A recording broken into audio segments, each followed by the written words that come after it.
The morning light streamed through the floor-to-ceiling glass windows of the private high school classroom, spreading evenly across the wooden desks and fell onto my perfectly straight pant legs. I sat upright in the third row by the window, back pressed to the chair, hands resting naturally on the desk. The high-waisted straight-leg tailored pants hugged the waist and legs, clean and neat, with no pockets, hidden pockets, or linings. The fabric lay flat, with no dead corners to conceal anything. Today was the first day of the final exams. At 7:15 a.m., the whole school had an early reading session. The entire senior classroom was filled with students preparing for exams. The rustle of pages and low voices reciting in whispers blended together.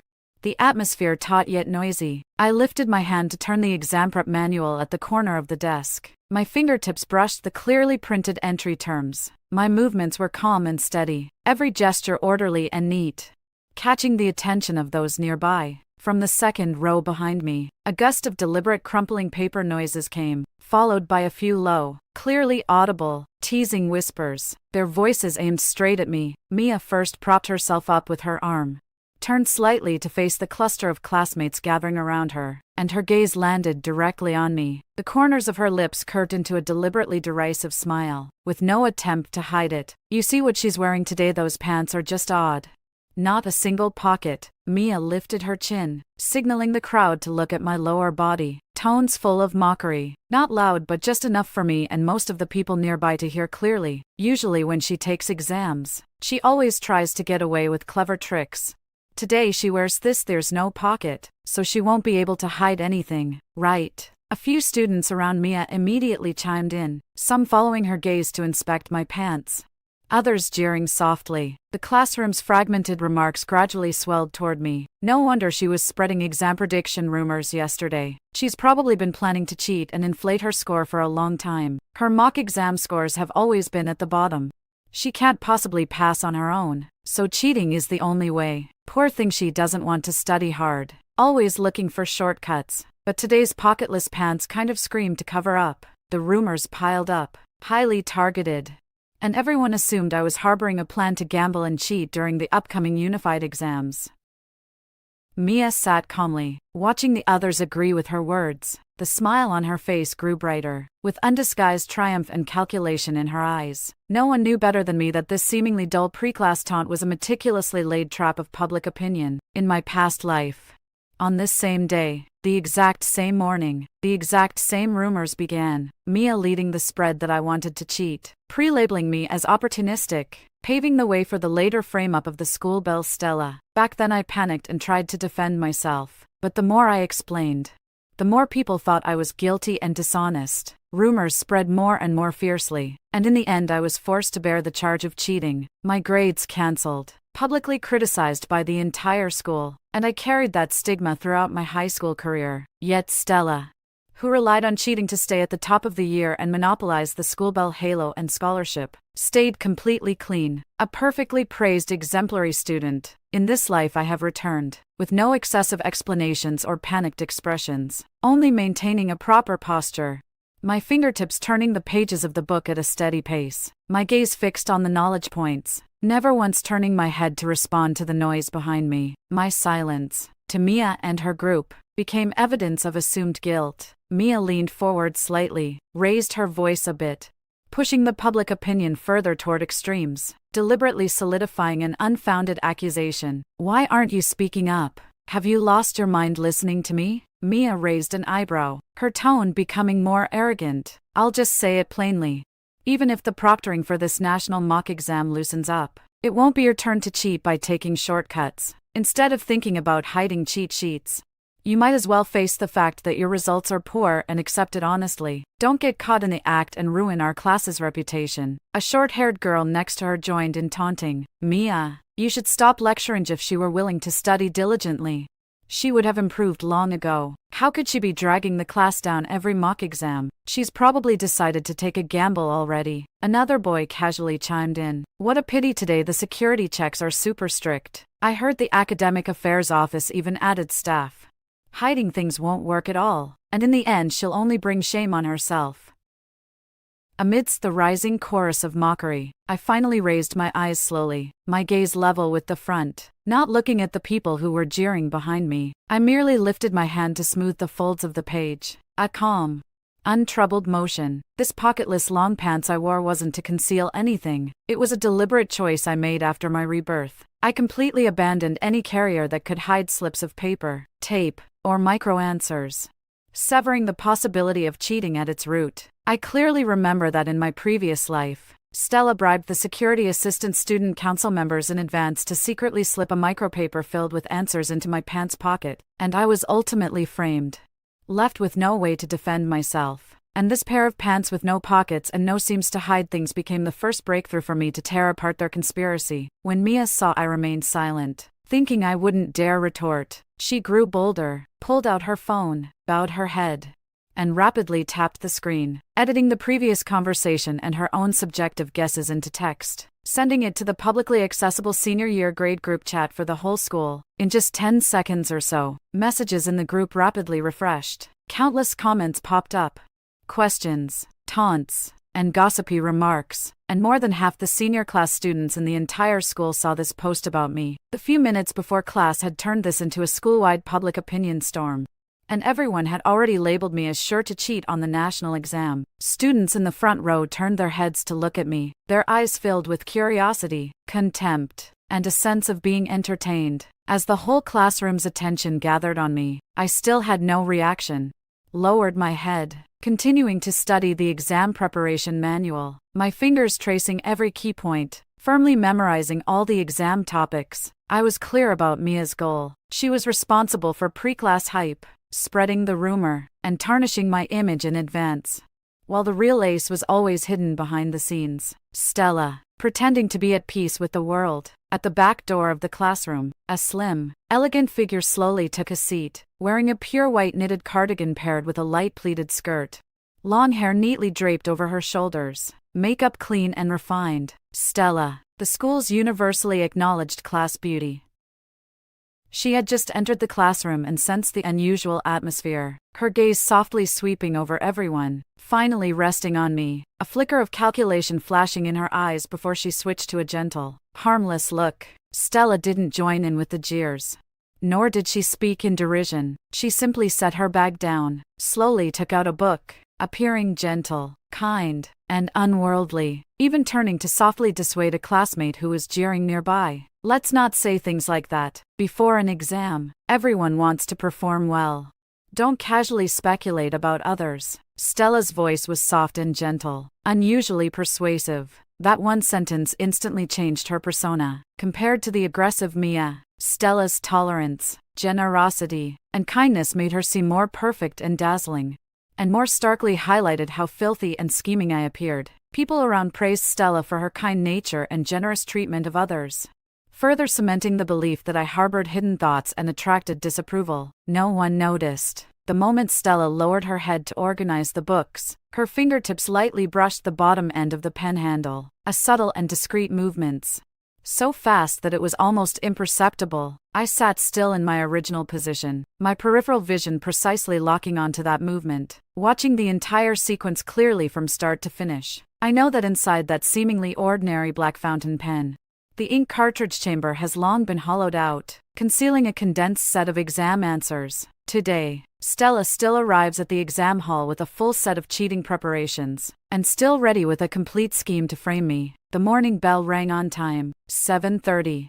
The campus PA announced the pre-exam instructions for the unified exams, the clear broadcast voice filling the entire teaching building. All senior high school examinees, please organize your personal belongings. Clear the desks of miscellaneous items. 10 minutes later, proceed to the ground floor examination hall for security checks. No prohibited items may be brought in. Any cheating detected will result in immediate cancellation of all unified exam results. The results will be recorded in the student file, and the entire school will be publicly admonished. The whole class of examinees lined up in order of their classes, filed out of the classroom in an orderly manner, and proceeded to the first floor standardized testing room for pre-exam security checks.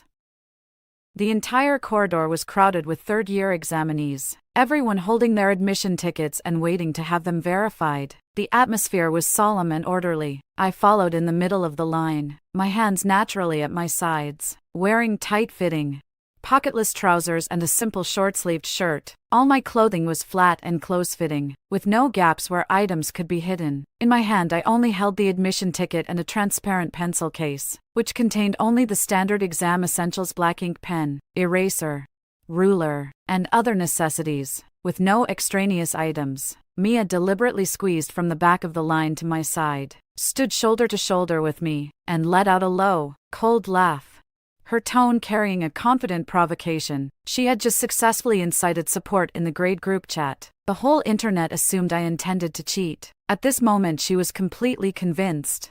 Waiting to catch me in the act during the security check to solidify my guilt, the line moved slowly forward. At the entrance to the examination room, 2 dedicated proctors held metal detectors, scanning each person individually. Beside them, 2 student union disciplinary committee members assisted with verifying documents and registering prohibited items. The entire process was rigorous and standardized, with no room for favoritism or loopholes. When it was my turn for the security check, Mia suddenly stepped forward, raising her hand to block the proctor's motion, her voice clear and bright, deliberately letting every examinee in the queue hear loud and clear. "Teacher, I'm reporting her. She's suspected of cheating." The whole place fell silent in an instant, and all eyes pinned on me. Examinees in the front and back rows stopped and looked sideways, whispers rising, as everyone was drawn to this public, real-name accusation. Mia pointed at me with a steady finger, deliberately intensifying the accusation. She has been probing for exam questions before the test, and during morning reading her expression was unusual. She's been avoiding everyone's gaze. A high probability she hid cheating papers earlier, although her pants have no pockets. It's possible she hid micro-answers in the waist, seam, or inside the clothing lining. "Please carefully investigate." This statement was clear, formal, and carried weight, and combined with her earlier spread of public opinion in the grade group, it instantly convinced the surrounding examinees. Many nodded in agreement, convinced that I was deliberately pretending to be innocent to deceive everyone. The proctors looked serious and nodded immediately, signaling me to step to the designated security check area. "Cooperate with the check. Turn around. Raise your arms.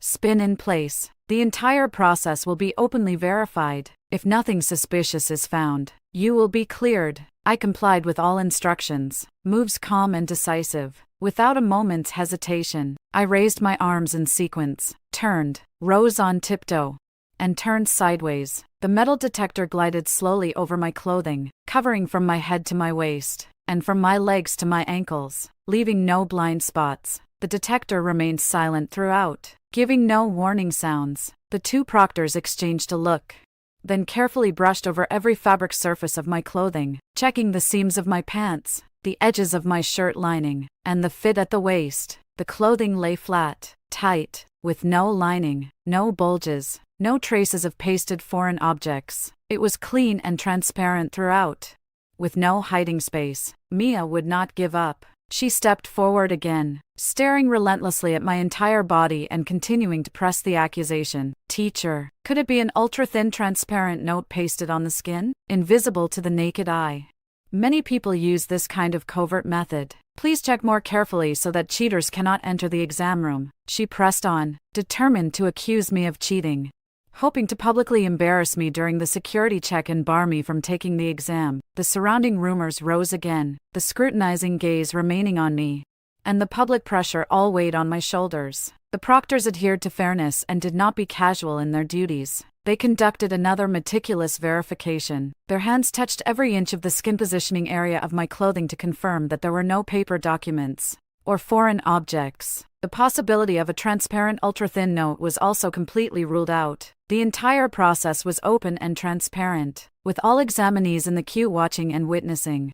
The verification results were clear at a glance. The proctor pocketed the detector and announced the results. No contraband on the person, no hidden cheating tools, no pasted foreign objects. Security check passed, no suspicion of cheating. The moment the phrase fell, the surrounding murmurs halted abruptly. The students who had just echoed Mia and were convinced I cheated showed changed expressions: astonishment, confusion, and embarrassment interweaving on their faces. I turned to Mia, who looked pale, and said nothing extraneous.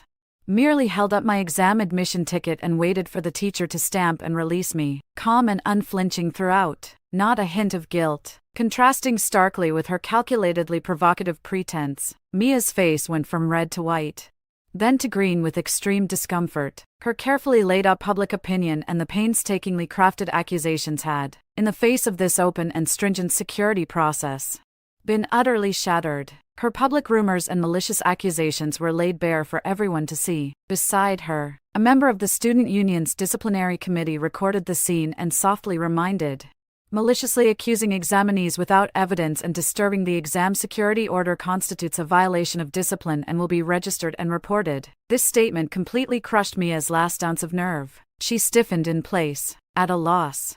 No longer maintaining her previous arrogant posture, the eyes of the surrounding examinees completely reversed their stance, from the initial contempt and suspicion of me to contempt for Mia's baseless, malicious framing. At the edge of the crowd, Stella stood quietly at the end of the line, having watched the entire security check confrontation. On the surface she still appeared gentle and calm, but in her eyes there flashed a moment of shock and panic. She knew Mia was acting as a pawn for her, originally planning to use Mia's accusation to bring me down at the security check and bar me from taking the exam, thereby clearing the path for her own first-place win. But she never expected that I wore napocket pants, which completely cut off all cheating possibilities and perfectly shattered their opening scheme. I took the verified admission ticket, turned, and stepped into the examination hall. After passing through security, I entered the standard examination hall with my stamped admission ticket in hand. The indoor environment is pleasantly cool, with neatly arranged single-seat desks spaced generously apart. The desktops are clean and clutter-free, and surveillance cameras face every seat,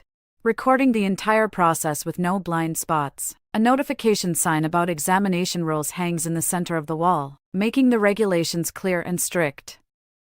All examinees quickly take their seats by their registration numbers. There is no noise, only the faint sound of chairs being moved. I walk to my window side seat, place my transparent stationery bag flat on the desk, and position the admission ticket upright at the corner for the proctor to verify at any time. My movements are crisp and decisive throughout. I sit straight with both hands lightly resting on the desk, quietly awaiting the start command. My pockets-free trousers are neat and close-fitting, and under the bright classroom lighting there are no suspicious bulges or hiding spots. My innocence is obvious at a glance. One by one, examinees take their seats. Mia, who had faced a setback at the security checkpoint just now, strides into the hall and deliberately glances sharply at me as she sits down, her eyes carrying resentment and grievance. Her earlier social-fueled hype and malicious reports have all failed, and she now bears a record of disciplinary action. The anger in her heart accumulates as she quietly returns to her seat, arranging her stationery with her head down, waiting for an opportunity to retaliate. Momentarily, Stella steps into the hall with a graceful gait. She has an elegant bearing and a calm, harmless look, and many examinees instinctively greet her as she passes by, with no one associating her with scheming or deliberate frame-ups. She calmly reaches her seat, positioned diagonally in front of mine, allowing her to observe my every move throughout the process, facilitating later framing. After taking her seat, Stella slowly tidies her stationery, her movements soft and orderly, looking no different from ordinary diligent test takers. She places her water pen, eraser, and correction tape in order, her posture relaxed and calm, showing no sign of pre-exam nervousness, perfectly maintaining the composed demeanor of an excellent student. But I keep my gaze level, taking in all of her subtle actions with precision and spotting layer after layer of flaws. When she places the signature pen, she deliberately positions the usual black fountain pen at the very center of the desk, the pen body facing herself, carefully concealing the pen tip from view so that no one nearby can touch or inspect it. This pen is the cheating tool she pre-modified. The pen uses a hollow reservoir at the end to hold an ultra-thin mini answer sheet, covering the core topics and standard answers of this collective exam, giving her the confidence to score high.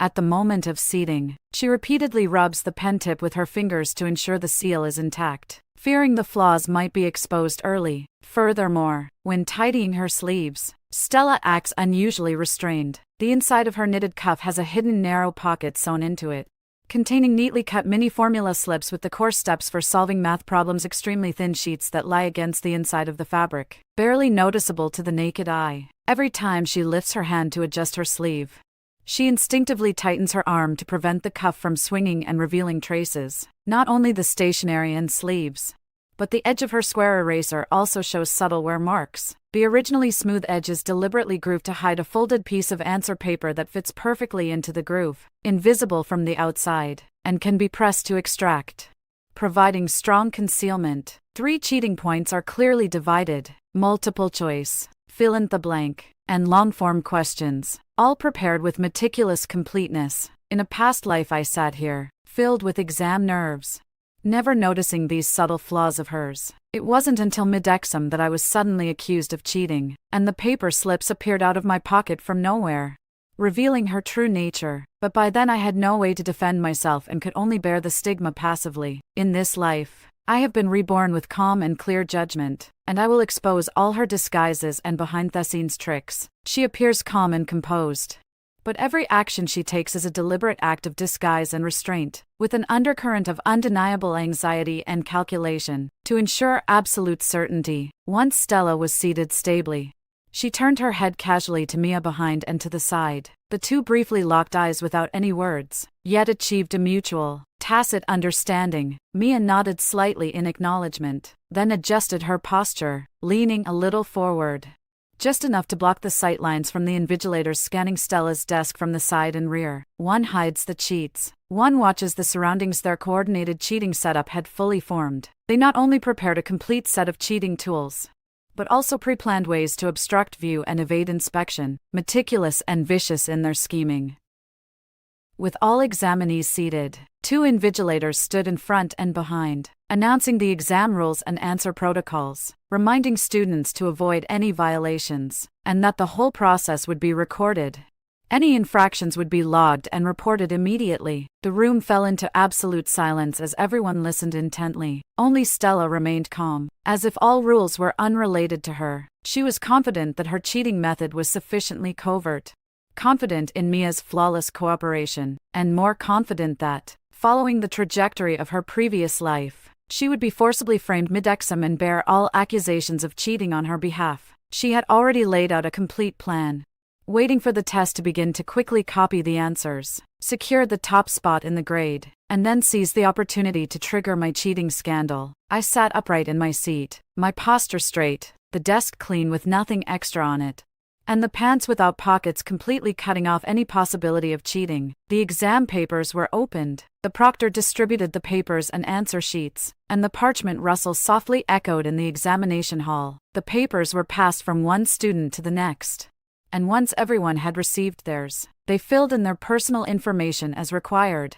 waiting for the command to begin answering. The bell rang on time, and the unified examination officially commenced. I lowered my head and scanned the entire test, the question types and key points all familiar to me, and I began answering decisively. Starting with the multiple-choice questions, the tip of the pen moved evenly across the page, the answer pace steady and swift, and every question's answer was confident and clear, with no hesitations. As a reincarnate, I had long mastered all the key points. The entire test posed no difficulty for me. In the front left corner, Stella, at the moment she began to write, revealed her true state. She did not immediately review the questions.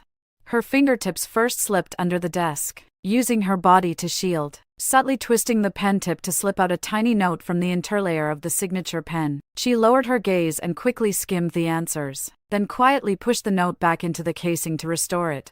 The entire movement minimal, matching the posture of looking down and answering, leaving no cracks in the disguise.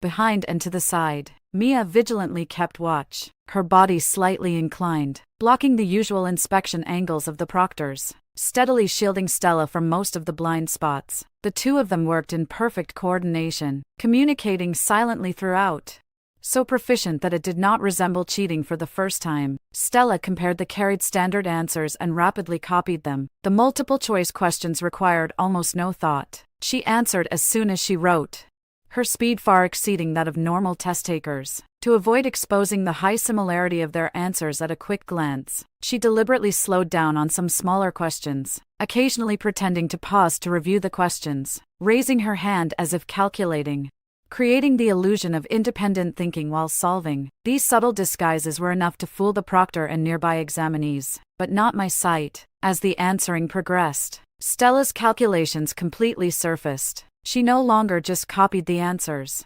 She began to imitate my solving pace deliberately. When I picked up my pen to write, she synchronized her stroke. When I paused to check, she likewise paused to deliberate, precisely matching my speed. Her goal was very clear: to create the illusion that our answering speeds were highly synchronized, laying the groundwork for later framing. If she later reported that I plagiarized, the aligned progress would be the most direct evidence, especially coupled with the prearranged public opinion, which would solidify the accusation that I copied her answers and invert right from wrong. At mid-session, Mia deliberately adjusted her seating position, pretending to look up into the distance, quickly sweeping the proctors at the front of the hall. After confirming that the teacher was looking down to verify the seating registry, with no time to attend to the details of the examinees, she immediately exchanged a permissive glance with Stella, signaling that bold actions could be taken. Emboldened by the signal, Stella grew bolder, quietly lifting her sleeve and quickly glancing at a formula note on the inside, filling in the solution steps for the long questions by cross-checking with the steps. The sequence of actions flowed like a seamless thread, the disguise flawless, her face still wearing a serious expression of concentrating on the test. In addition, she began deliberately creating traces, occasionally lifting her hand and turning to the side. She brought the edge of her paper close to the aisle, feigning an accidental exposure of the page.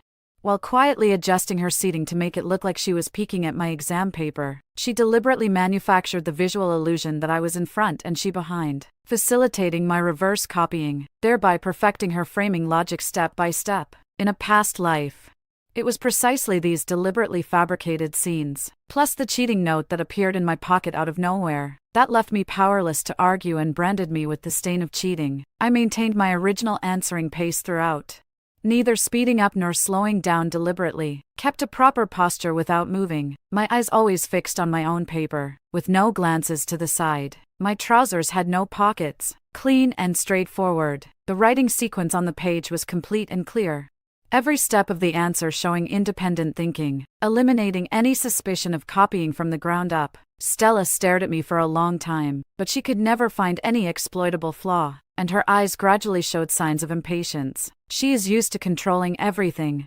manipulating public opinion to smear opponents, and has never encountered such an impregnable state of innocence. I calmly finished most of the exam, the paper neat, the answers precise, and my progress far ahead. In contrast, Stella, though her answering speed seemed not slow, actually relied on cheating with incriminating materials the whole time. Her mindset had long been unbalanced, frequently using the act of tidying stationery to cover up her panic. The exam room surveillance recorded the entire process, and the invigilator slowly stood up to begin the first round of patrol. A steady footstep sounded slowly from the front of the exam hall, breaking the silence of the room where only the sound of pen tips rubbing paper remained. Mr. Carter, the senior proctor responsible for the entire venue's patrol, finished cross-checking the logbook, stood up, and began a slow patrol along the aisle. His gaze swept level across every examinee's desk and hand movements. All the examinees in the hall instinctively restrained their movements, heads down, focusing on their questions. Only Stella, diagonally ahead, froze in an instant.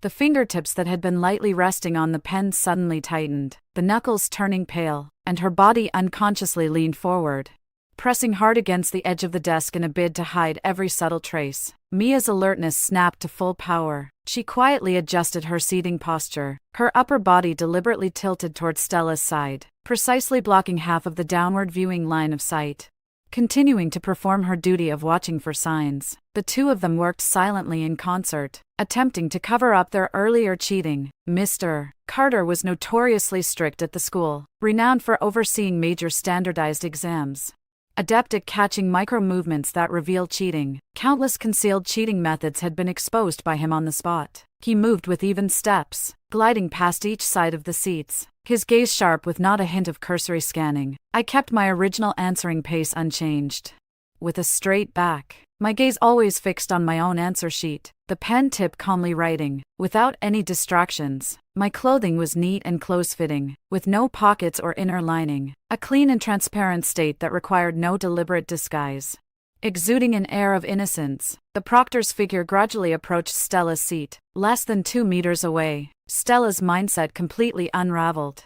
The composed calm she had previously maintained collapsed one by one. She had planned to take advantage of the teacher's lack of attention to quickly finish the remaining long questions, but the sudden patrol forced all her small actions to stop. In a state of panic, she instinctively raised her hand to gather her sleeves, intending to tightly cover the inner layer where a formula sheet was hidden, but that abrupt and unnecessary action became the most conspicuous flaw. A normal examinee would not repeatedly obscure their sleeves while answering.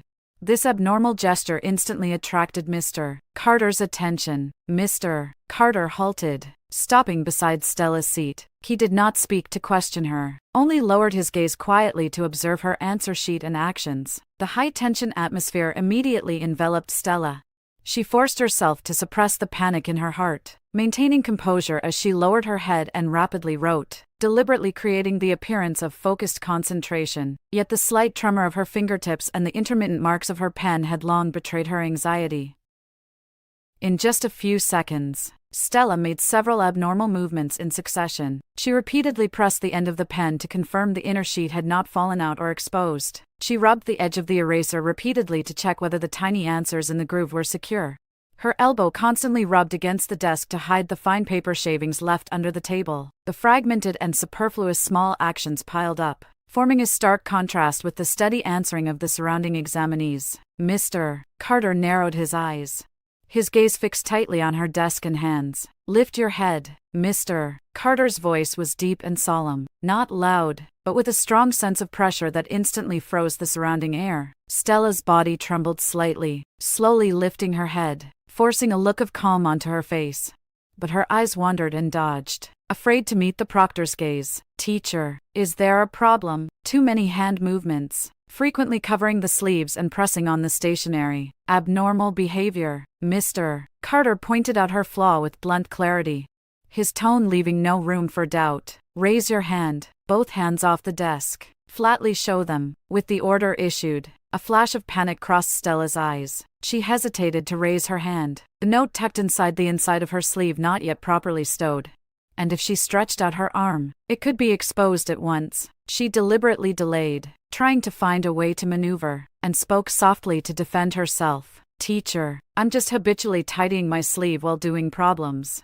There's no other action. There's no need to repeatedly cover the sleeve when solving problems." Mr. Carter did not give her room to plead, his tone growing more serious. "Cooperate immediately, or I will register you as suspected of disciplinary violations for further investigation." Mia, who had been watching from the side, was anxious but did not dare to move. As soon as she spoke up to help defend, she would only invite trouble and expose the two of them as accomplices. So she could only watch Stella be investigated alone, powerless to intervene. Cornered, Stella could only slowly raise her hands and place them flat. The sleeve was gently stretched open, the fabric on the inner side showing clear, uneven marks. No longer as flat as an ordinary empty sleeve, the fine folds and bulges could not hide under the bright exam hall lights. Mr. Carter immediately noticed something abnormal, bent down toward the desk, ready to conduct a more meticulous inspection.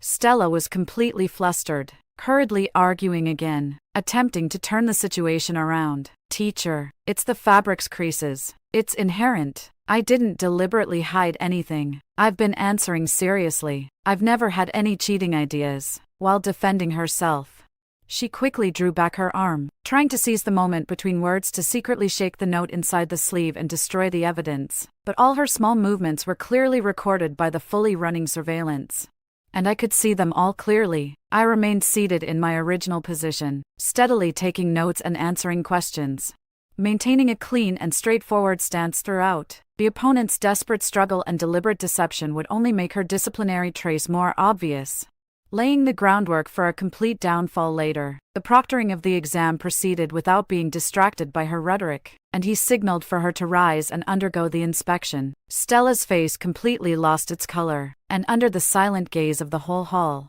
She could only slowly rise. Standing stiffly beside her seat, she still kept up the act, forcing a look of grievance and innocence on her face, trying to win trust with her usual high-achieving student persona. Teacher, I really did not carry any prohibited items. I've always answered questions according to the rules. Stella spoke softly, deliberately acting wronged, hoping to weaken suspicion and slip through. Mr. Carter ignored her defense, first raising his hand to inspect the entire set of stationery on her desk. He picked up the black fountain pen that Stella had pressed repeatedly, his fingertips lightly turning the pen's tail. He quickly found a loosened seam in the inner layer, its structure clearly visible. He skillfully unscrewed the pen tail, and a folded micronote, extremely small, with densely written answers for the current exam's multiple choice and fill-in-the-blank questions, fell out at once. The sheet was as thin as a cicada's wing, densely filled with the standard answers, neatly written and tightly arranged. An advance-prepared cheating prop. This single piece of evidence already confirmed her cheating suspicion. Nearby examinees watching at close range held their breath, their eyes full of astonishment. The campus's beloved perfect class beauty was truly carrying answers with her, appending everyone's preconceived notions. Stella's body trembled severely, her face pale as paper, but she refused to admit defeat, quickly fling out a defense. This pen is ordinary stationery I bought at the start of the term. I never altered anything. I don't know why there would be a note inside. I didn't put it there. She quickly shifted the blame, trying to clear herself completely, acting as if she were completely unaware. But Mr. Carter gave her no chance to maneuver, continuing the evidence collection. Inspecting the remaining items item by item, he picked up a square eraser from the desk, his fingers brushing over a smooth groove on the side, gently prying, and another folded mini-answer-steps note fell out. 2 pieces of cheating evidence were found in succession, further solidifying her violation. Next, Mr. Carter signaled Stella to raise both arms, and carefully examined her knitted sleeves. He gently unfurled the wrinkled fabric, revealing an inner concealed lining fully exposed, inside which lay the final sheet of formula summary notes, covering the core solution steps to the major math problems. 3 pieces of cheating evidence were laid out on the desk in sequence, with clear sources, definite uses, and strong relevance, perfectly matching all question types in this exam. A complete set of cheating tools, ironclad evidence, standing before everyone, leaving no possibility of whitewashing. A hum of suppressed, fragmented whispers swept through the exam hall, and the atmosphere grew tense. All examinees found it hard to believe that Stella, who regularly ranked among the top and was gentle and disciplined, would blatantly cheat in the official exam. Behind, Mia panicked completely, her body tensing up as she could no longer stay calm. She had thought it would be only a light probe, at most simple questioning. Who knew the invigilators would inspect item by item, finding a full set of evidence? If Stella were punished, the accomplice who watched her every move would be unable to protect herself. With all the evidence confirmed, Mr. Carter produced the exam hall disciplinary register and the signature pen, bowing his head to take notes. 3 hiding spots for cheating answers: inside the pen barrel, the eraser concealed slot, and the sleeve lining. The props are complete. The evidence is conclusive. There is no need for further defense. Stella's gaze faltered and collapsed. All disguises were completely shattered, the gentle mask shattered to bits. She stared fixedly at the 3 micronotes on the desk, gripping the edge of her clothing tightly with cold hands. Unable to pretend innocence any longer, she would not concede defeat, still attempting to struggle and turn the tables, her eyes quickly sweeping the hall. Finally settling on me, a malicious and determined thought formed in an instant, and she prepared to initiate the final plan, to invert right and wrong, to frame and cast blame. I sat in my original position, remaining calm throughout, answer taking with steady handwriting, an upright posture and a focused gaze, never once looking up at the ensuing farce. The neat, pocketless trousers, the clean, uncluttered desk, and the orderly answer sheet, each of these served as the most powerful proof of my innocence. It is precisely my flawless and unblemished innocence that makes Stella increasingly jealous and frenzied. She cannot accept that her meticulously laid plans have completely failed. Nor can she accept that I, who have long been suppressed by her, am now clean and calm. She takes a deep breath, suddenly raises the volume, speaks with a tearful timbre, deliberately letting everyone present hear her accusation clearly. preparing to start a new round of inverting right and wrong. Teacher, I know who did it. This stuff isn't mine. Someone deliberately framed me. Stella, deliberately forcing a sob into her voice to raise her pitch, grabbed the attention of the entire room with her broken tone. The originally subsiding uproar in the exam hall surged again. All the candidates looked up at her, waiting for the so-called incriminating truth she claimed. Mr. Carter's hand stopped. His eyes lifted to her, his expression serious. Explain clearly, who framed you? Show the corresponding evidence. With the teacher's question, a steadfast glint flashed in Stella's eyes. She fixed her gaze on me, her finger pointed at my seat, her voice choked yet resolute, deliberately portraying the victim's helplessness. It's her. It's all her doing. She's jealous of my good results, prepared cheating props in advance, and secretly put them in my stationery and clothes, deliberately framing me. The whole room's gaze rapidly shifted, all eyes turning to me in unison. The previously settled doubts and criticisms surged again. Those who had believed Stella had cheated were instantly swayed by her counternarrative, and suspicion and scrutiny resurfaced in their eyes. Stella lowered her gaze with the moment, her shoulders slightly trembling, performing the aggrieved and innocent look to perfection. Teacher, I've always ranked at the top of the grade in every exam. I don't need to cheat. In contrast, she has historically been at the bottom, constantly probing for answer sheets before exams, and she's been suspected of having a mind to cheat during pre-reading. She obviously had motive to maliciously frame me. She precisely seized the morning's public opinion, pushing all doubts onto me, the logical loop seemingly flawless. To completely solidify her accusation, she turned to Mia at the back and gave a pleading look for help. Mia immediately understood, ignoring her own risk of breaking rules, and stood up to corroborate. Teacher, what Stella said is all true. The whole class knew this morning that she was in an abnormal state before the test, constantly worried about failing the unified exam, full of scheming. She must have wanted to cheat but couldn't, so she deliberately framed Stella, trying to pull the high-achieving students down with her. The two of them played off each other, perfectly in sync, one posing as a blameless victim, the other as a witness, quickly reversing the situation and turning me into the villain. Darkly jealous and intent on harming others, Mia continued to capitalize on the moment, fabricating a false past to deepen my negative image. Earlier practice tests had already raised suspicions of cheating, but there was no evidence. This time she knew she couldn't beat Stella, so she laid out a trap in advance, secretly swapping Stella's stationery and pasting cheating notes, aiming to ruin Stella's results and reputation with especially vicious thoughts. A one-sided set of rhetoric stacked up, with no real evidence to support it. Yet it hit precisely at everyone's established impressions. Stella had long topped the charts and enjoyed an excellent reputation, whereas I had consistently performed average. In comparison, most students subconsciously leaned toward their narrative. The debates in the exam hall ignited once more. A public opinion split in two. No wonder she wore pants without pockets this morning. It was all a premeditated disguise to shift the blame later. So calculating. Not cheating herself but framing others. No wonder she stayed calm throughout. The whole plan had been set in motion long ago.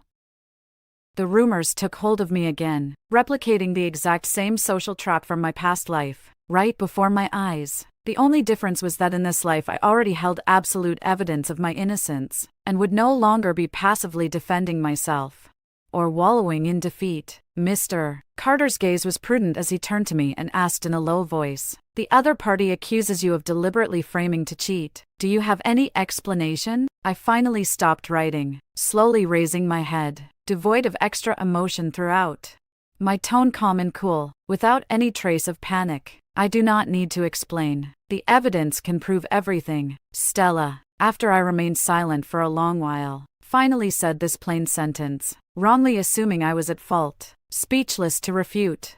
A glimmer of hope instantly lit in her eyes, and she cried more genuinely, "Teacher, you must believe me. I would never cheat." I was truly framed by her maliciously. Mia chimed into pressure as well. "Teacher, this morning she was accused of cheating by the entire school, harboring a grudge. She just wants to drag Stella down with her. You must investigate thoroughly." The two pressed on step by step, attempting to use public opinion to force the teacher to decide that I was the one who committed the wrongdoing, to reverse the black and white, to clear my name and turn the tables. At this moment, All eyes in the room are on me, waiting for my response, and waiting for the final decision. The standoff in the exam room hit a deadlock. Stella's sobs were delicate and aggrieved. Mia kept speaking to corroborate.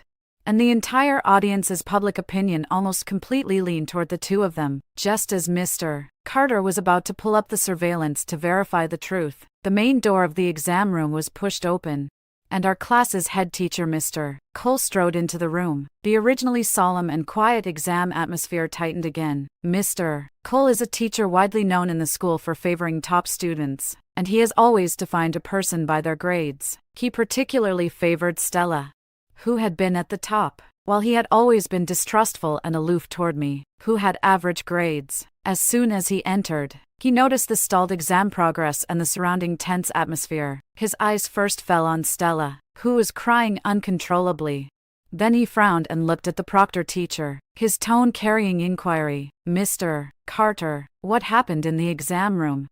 Why has answering been paused? And why are the students' emotions so volatile?" Mr. Carter raised his hand to indicate the 3 pieces of cheating evidence on the desk, and explained the situation truthfully. The examinee had a full set of cheating notes found in her stationery and inside her sleeve. After collecting the evidence, she accused a classmate of intentional framing, and it is currently under verification and investigation. With those words, Mr. Cole, not waiting for the proctors to continue presenting evidence, immediately walked quickly to Stella's side, raised his hand to pat her shoulder to comfort her, his attitude without hesitation, completely biased towards Stella. "Stella is the most self-disciplined student in my class, consistently ranking in the top 3 of the grade, has won school-level academic scholarships many times, and her conduct and grades have always been impeccable. She could never have committed cheating or any disciplinary violation." He publicly reached a conclusion, directly negating the established evidentiary results, instantly disrupting the exam room's verification pace. Stella seized the opportunity, burying her head and crying more choked up, a portrait of someone greatly wronged, and with the head teacher's bias. She completely stabilized her victim persona. Mr. Carter furrowed his brows slightly, maintaining the principle of exam fairness and responding seriously. "Teacher, the on-site verification is based on physical evidence. Currently, cheating tools have been found in her personal belongings, and the evidence objectively exists. It cannot be overturned directly. Evidence can also be fabricated to frame someone." Mr. Cole interrupted immediately, turning his gaze sharply toward my seat, his tone with obvious favoritism and pressure. "Inside the exam room, who has motive and reason to harm someone is clear at a glance." His blunt, biased judgment immediately steered public opinion. Students who had doubts were completely swayed by the head teacher's attitude, instinctively believing that it was me who envied, retaliated, and deliberately framed others. The murmurs in the exam room resumed, and all criticism landed on me once again. Mia, seeing the situation, immediately took advantage of the moment and stood up to add loudly, "Mr. Cole is not wrong. The teacher. This morning she was questioned by the entire school for cheating. She's not convinced, so she deliberately framed Stella to get both of them punished." With double pressure from the teacher and life, the truth of the evidence was completely reversed. Mr. Cole continued to pressure the proctors, attempting to forcibly erase Stella's disciplinary fact. This student was in an abnormal state before the exam. The whole school knows this. By contrast, Stella has 0 misconduct in every major exam, a solid reputation with documented records. Compared to that, the suspicion of framing is far greater than ordinary cheating. Exam room discipline is strict. One cannot convict based solely on subjective impression. Mr. Carter still held to his principles, unwilling to compromise. "The physical evidence is conclusive. We must go through the formal verification process and cannot draw conclusions based on personal preferences." The two publicly formed a standoff, and the clash between teacher-student opposition, rules, and human feelings erupted. All the examinees in the exam room halted their pens and watched in silence.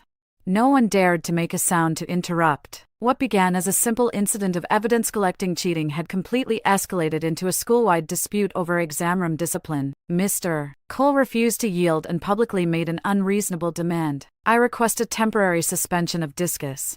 Plenary registration while we investigate the possibility of false accusation against the other party. We must not unjustly ruin the exemplary student with good conduct and wreck a student's future. This sentence completely settled Stella's nerves. The panic in her eyes faded away, replaced by determination and pride. The crying gradually subsided, and she waited quietly for the teacher to shift all blame onto me. She knew that as long as the homeroom teacher favored her and pressed hard, the chances were high that a major issue could be minimized and she could walk away unscathed. The whole examination hall's atmosphere had been completely manipulated. Mr. Cole's public partiality, Stella's feeble acting, and Mia's testimony all piled onto me like 3 layers of pressure, pinning me firmly as the maliciously jealous, willful defamer. All the examinees lowered their pens and looked up, their eyes carrying doubt, contempt, and a need to watch the show. As the stillness of the exam room settled on me, only Stella's faint sobs remained, the final straw that overwhelmed public opinion. Mr. Carter still adhered to the exam rules, but was pressed step by step by Mr. Cole, the stalemate in the inquiry process causing it to stall. When Mr. Cole saw the proctor reluctant to compromise, his tone grew harsher, cutting off the discussion and attempting to seal the outcome with his authority as a teacher. Mr. Carter, I know the student's conduct better than you. Since enrollment, Stella has never failed in academic competitions or standardized assessments. She is a top student the school focuses on cultivating. By contrast, this student entered the exam in a nervous mood, surrounded by rumors, and the suspicion on her is even greater. She should be checked first. Mia immediately chimed in to escalate the situation, raising her voice to inflame the crowd. The teacher is right. It must be that she attempted to cheat before the exam. The security check didn't find anything, and in her unwillingness she deliberately framed Stella. Otherwise, why would she wear pants with no pockets today? It's obviously a premeditated act to clear herself and facilitate the defamation. This sentence instantly touched everyone's doubts, and the slightly loosened public opinion was cemented again. The examinees present nodded in agreement, the faint chatter swelling once more. Everyone formed a priori opinion that my pocketless pants were not proof of innocence but a calculated scheme. Stella pretended to wipe away tears, glancing at me with a look of contempt. She was certain I, like in a past life, could only passively endure all slander, with no ability to argue and nowhere to retreat, with a protector in the form of a class teacher's partiality, with Mia's testimony backing, and with the entire school's public opinion. She believed she could completely clear her name and have me shoulder all the cheating charges. Just as the crowd's verdict seemed settled and Mr. Carter was about to be forced to compromise, I slowly raised my head and finally spoke. My voice was cold and steady, devoid of emotional fluctuations, yet it pierced through the noisy murmurs in the hall, instantly quieting the whole room. I can have the defaming suspect investigated. I will cooperate fully, but all investigations must be evidence-based, not dependent on subjective favoritism, verbal conjecture, or predefined assumptions. I sat upright, my gaze level, and as I looked toward Mr. Cole, Stella, and Mia, I methodically began a layer-by-layer counterattack, with every sentence precisely hitting the holes in their lies.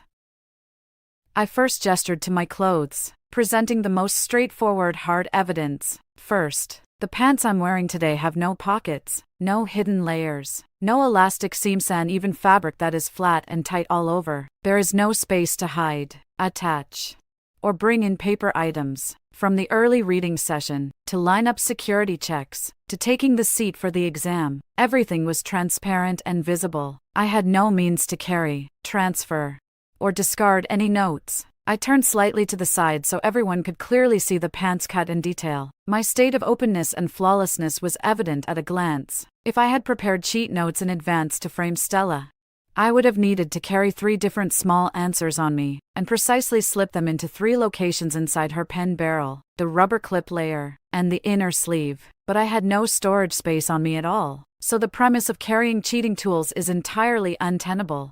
The defaming claim is groundless from the start. Simple, objective facts directly overturned all their core accusations, making Mia's earlier incendiary statements collapse on their own. Mia's face instantly stiffened, and she subconsciously closed her mouth, no longer daring to interrupt. Next, I pointed to the full set of cheating evidence neatly arranged on Stella's desk and continued to prove my case layer by layer, tearing off her disguise. Second, the 3 cheating notes found on site.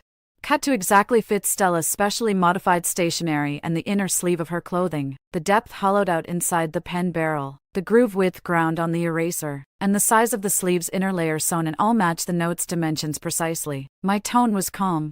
Every statement truthful, logic tight and impeccable. This wasn't a last-minute insertion that an outsider could accomplish. Outsiders cannot precisely modify her personalized stationery, cannot precisely match the dimensions of her clothing sleeve's inner layer, and certainly cannot foresee all question types in this mock exam in advance to pre-make highly targeted standard answers. The only possibility is that the props themselves were prepared long in advance for her exclusive use. Stella's body trembled suddenly. The grievance and panic on her face frozen in place, the smugness in her eyes completely fading, replaced by a thick fear. She hadn't expected me to be so calm, to deconstruct all her disguises so systematically, tearing apart the carefully arranged scheme piece by piece. I did not pause and continued to throw out the third hard evidence, locking the truth in with the order of answering. Third, the entire exam's answer sequence can fully corroborate my innocence. Since the start of the exam, my written progress has been coherent and complete. The order of multiple choice, fill in the blank, and long answer writing is clear. The writing flow is smooth, with no gaps and no pauses. No peeking or copying. I raised my hand to signal my own neat and clean answer sheet for everyone to check. I answered independently throughout, my speed stable and fast, without relying on any external answers. In contrast, Stella started off writing extremely fast, far beyond normal reading speed, and there were numerous inexplicable pauses, hand-blocking movements, repeated arranging of her sleeves, with rigid gaps in her answer traces. Clearly those of copying from cheat sheets rather than independent thinking. This comparison precisely punctured Stella's pretended answering, exposing her cheating traces to everyone. Finally, I faced Mr. Cole, who was biased toward leniency, and produced the most indisputable surveillance evidence to completely crush the teacher's subjective judgment. Fourth, there is full coverage surveillance of the entire exam room from start to finish, with HD footage that records every detail after the start. From the moment I sat down, I remained in my seat the whole time, did not stand up, lean forward, or reach across the boundary of my seat. I never approached Stella's seat, never touched any of her stationery, and I didn't even look in her direction. The surveillance footage can reproduce the truth down to the millisecond, clearly proving I did not plant, swap, or place any notes. Each word is solid and truthful, the four-layer evidence progressively interlocking, from physical conditions, prop matching, answer timing, to surveillance records, completely sealing off any loopholes and toppling Stella's cheating fact and the scheme of framing. The entire exam hall was thrown into an uproar. Those previously misled by public opinion instantly sobered up, and the eyes they cast at Stella changed completely, filled with astonishment and disdain. Everyone suddenly understood that the so-called victim was the one orchestrating it all. The real malicious, cheating, and distorting of the truth was always the outstanding student Stella, whom everyone praised. Mr. Cole's expression visibly sank.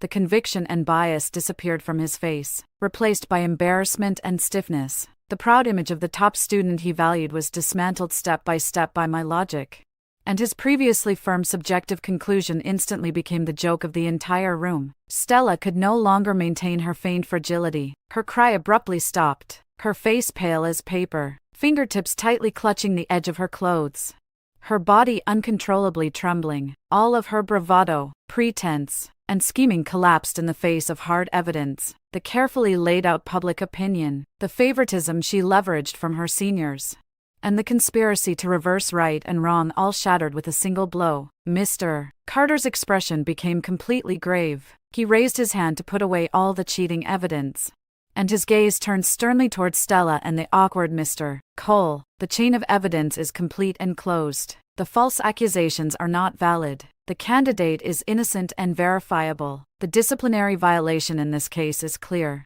We will immediately retrieve the surveillance archives and initiate the formal accountability process. After Mr. Carter finished speaking, he immediately produced the communication device and connected with the on-duty supervisor of the Academic Affairs Office. He simultaneously reported the sudden disciplinary violation at the examination room and requested access to the live surveillance archives of the exam room. The launch of The open and transparent official procedure means that this farce of exam room cheating and framing cannot be swept under the rug or minimized by big talk anymore. The faults of all involved will be formally recorded and pursued in accordance with the rules. Mr. Cole, who had still clung to a bit of luck, turned pale as his previously forceful bias vanished. As the on-duty teacher, he publicly ignored physical evidence, ruled based on personal preference, openly favored the violator, and pressured the proctor to conduct a fair investigation, an act that already constitutes favoritism and disrupting the orderly conduct of the examination.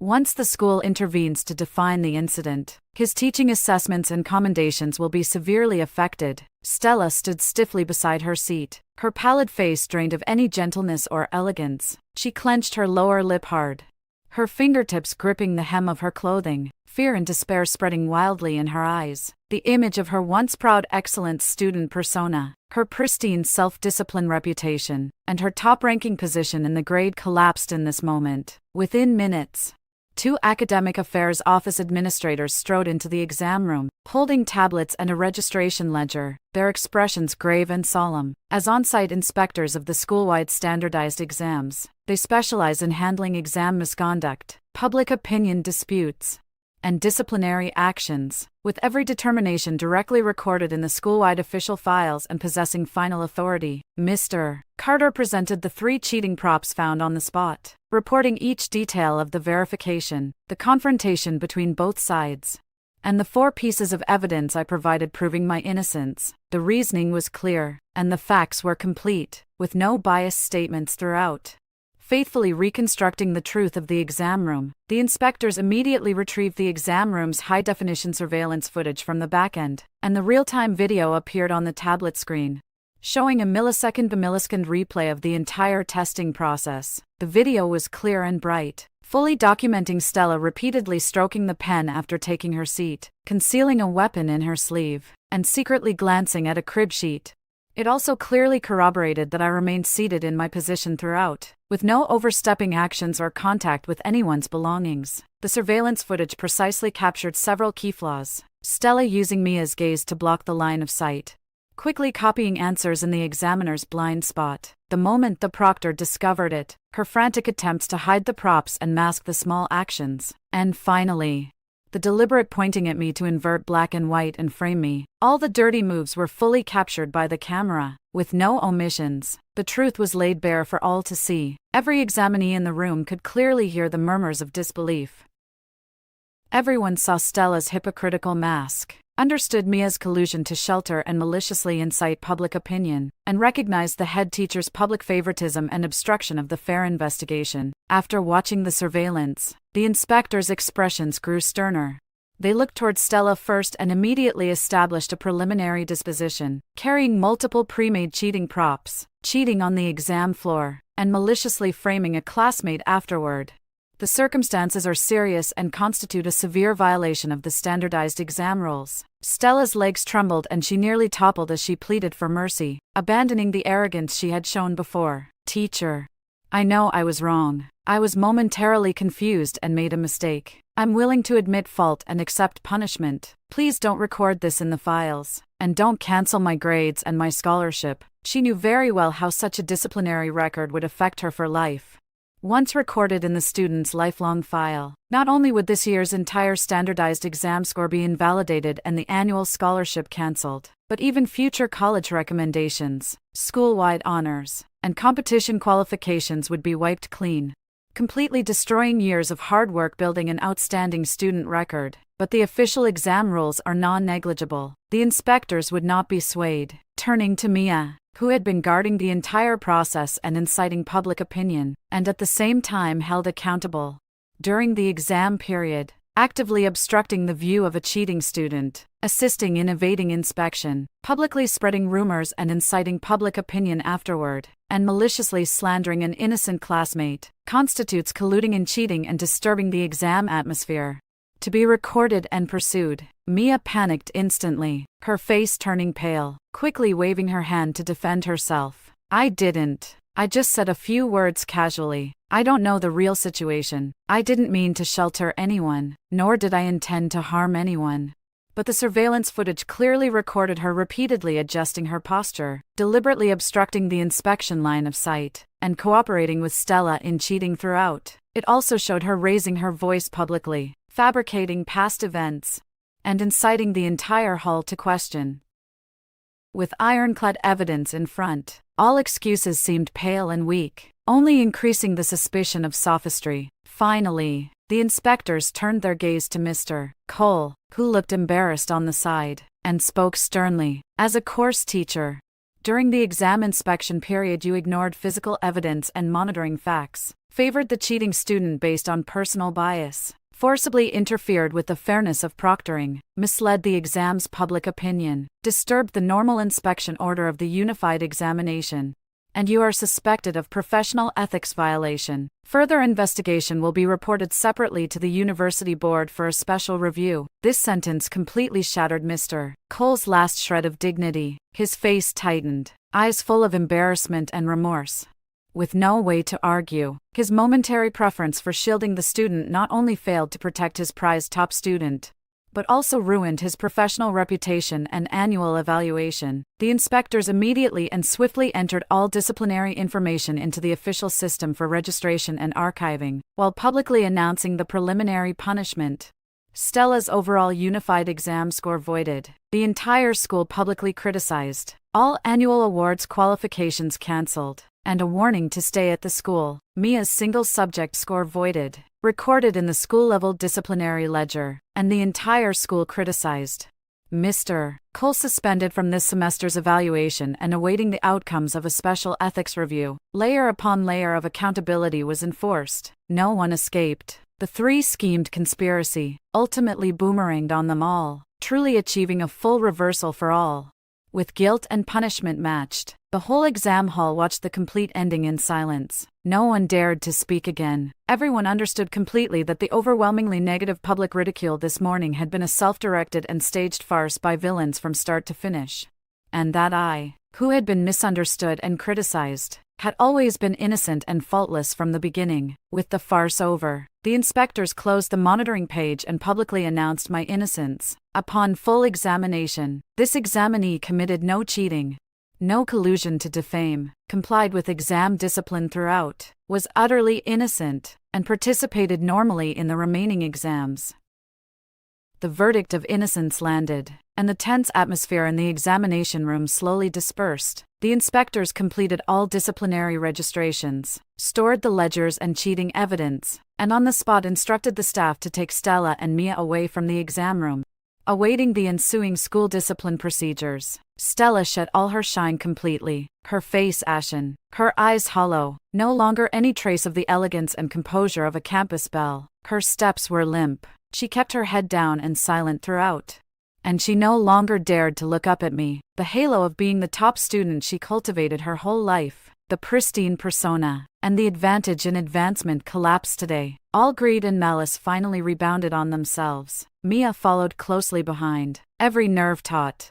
Her expression flustered. She had originally merely followed the trend to side with someone, hoping to suppress me by flattering Stella, but ultimately became an accomplice in colluding in violations and public rumors, ending up with a public admonition and a record of disciplinary infractions, unwilling to accept it but unable to argue back. Mr. Cole stood in the corner, his face utterly ruined. As a subject teacher, his private favoritism breached exam fairness, suspected of moral misconduct, which not only caused him to miss the annual commendation but also required a special investigation by the school board. A momentary bias and shielding led to real professional punishment. The three of them left in sequence, and the exam room was completely quiet again. The previously rising and falling discussions and doubts all faded away. All examinees quietly returned to their seats, their gazes fixed on me, filled with guilt, awe, and relief. Since this morning's early reading, that slanderous farce orchestrated by public opinion and everyone following suit had now been fully put to rest. Everyone finally sees the truth, understanding that I,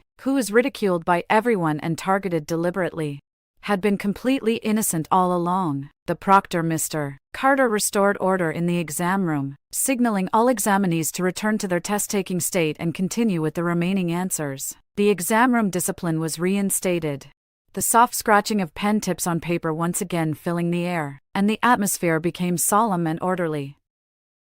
I sat up straight, my gaze returning to the paper, and I began to answer again. My long pants, without pockets, sat flat and snug, with no hidden corners, and I no longer needed to use them as a tool for self-justification. The previously layered reverse killing of evidence, the public and fair official verdicts, had already washed away all my stigma completely. In this life and this day, I was forced to bear the charge of cheating in the past, unable to defend myself with 100 mouths, despised by all, my results nullified, lifelong tainted, while the perpetrators still shone, carrying honors and praise as they moved forward, and I was trapped in a quagmire of rumors and injustice, regretting it for life. In this reborn life, I come back with only openness and steadiness. I tear apart all false pretense, smash all malice and schemes, and ensure all the instigators are exposed and penalized under the rules, reversing all the injustice and grievances of the previous life. I calmly finish my writing, quickly concluding the remaining questions, the answer sheet neat and clean,